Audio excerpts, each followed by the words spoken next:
If you don't have kids yet, but you plan on having kids sometime soon, babe, come and sit down. Come and sit down. Let me tell you something. Let me tell you something. There's some things that I did before I got pregnant. I think you should do them too. One, travel. Travel a lot, please. I did a lot of traveling because I knew that having a child was going to change the travel dynamics for me. And you're thinking, oh, of course you can travel when you have kids. Of course.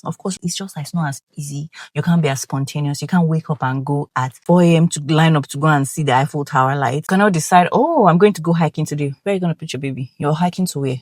God forbid if something happens to you. Who is going to take that baby back home? You can't book a flight and say, I just want to go to Dubai. No, you can't. And then financially too, there's the cost of that. You spend a lot more money on things and travel might not be your priority. So make sure you travel and you travel well. 2, get your piercing, your microblading, your tattoo, all those cosmetic things.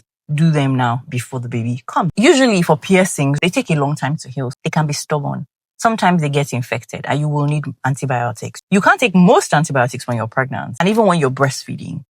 So you know that when you have any piercing done and you need to take an antibiotic, you're going to stop breastfeeding. I don't think that's fair to the child. If you plan on getting piercings done, do them before you get pregnant or after you've had the baby and you finish breastfeeding. Now, some people breastfeed for 1 year, 1.5, 2 years. So imagine you're like, I can't even get my tattoo until my baby is 2. Is that what you want? So make sure if you plan on getting microbleeding, and microbleeding, they'll tell you not to microbleed because there's not enough research to know if the ink affects the quality of your breast milk, the baby in your womb, all of that stuff. So it's just advice. Please stay far away from all those things when you're pregnant or while you're breastfeeding. The third thing that I would say is date nights and solo dates. So go on dates with your partner and then alone. You need to take yourself out because only you is going to be a home mom. You need to get your mental space in the right place. You need to love on yourself because you are the most important person in this. Also, date nights are important because there's this phase of your postpartum journey where it's like you and your partner are kind of like roommates, the roommates phase, right? Because intimacy, sex, it might not be the first thing on your mind or the second or the third or the fourth or the fifth because you just had a baby. Your body is healing.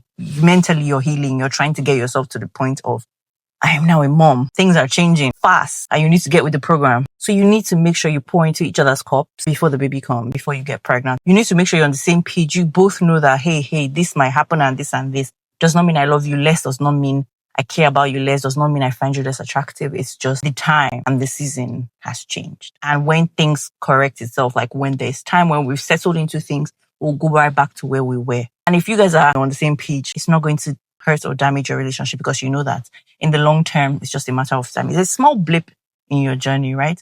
So you need to pour into each other, pour into yourself, love on yourself. Date nights, very important. Solo dates, very important for you. Is there anything I've missed? What do you think is important? Let me know in the comments. For myself, for other women that are watching, let's know. All right, darling. See you later. Bye.